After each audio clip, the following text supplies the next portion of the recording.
Bonsoir à toutes et à tous, merci de nous retrouver pour votre 19-20 sur France 3, l'info et la proximité.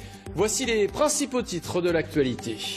À Tire-d'Aile, découverte des pigeons du Tour de France de colombophilie qui a fait escale à Limoges. Ils sont bichonnés par leurs propriétaires comme de véritables champions en vue de tenir la distance.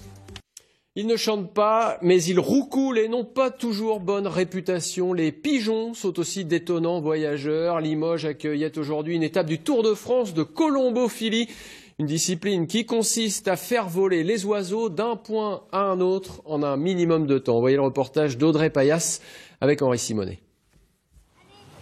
Quelques secondes d'hésitation et les voilà partis. 9 pigeons voyageurs en route pour Yersac, près d'Angoulême.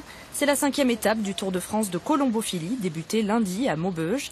Un rendez-vous annuel pour promouvoir cette activité souvent méconnue.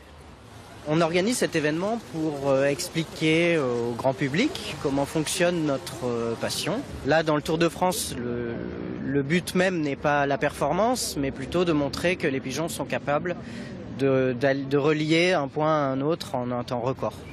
À Condat, ce colombophile élève avec son père 250 pigeons voyageurs. Un loisir très sérieux car les oiseaux sont entraînés pour gagner des courses.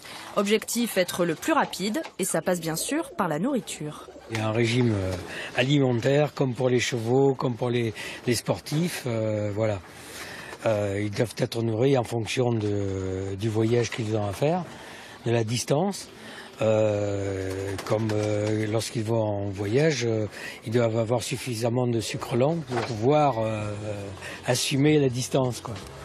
30 grammes de graines par jour et des sorties régulières pour rester en forme, mais l'entraînement est aussi psychologique. Chaque colombophile a son petit truc pour essayer de motiver le pigeon pour qu'il puisse rentrer le plus rapidement possible. Ici, c'est des mâles. Alors on dit des veufs, parce qu'en fait ils sont accouplés, mais ils ne voient pas leur femelle. Leur femelle, par exemple, est présentée uniquement au retour du concours. Donc c'est ce qu'on appelle la motivation. Comme tout sportif de haut niveau, le pigeon est soumis à la dure loi de l'âge. Passé 8 ans, c'est la retraite. Il n'est pourtant pas encore à la moitié de sa vie.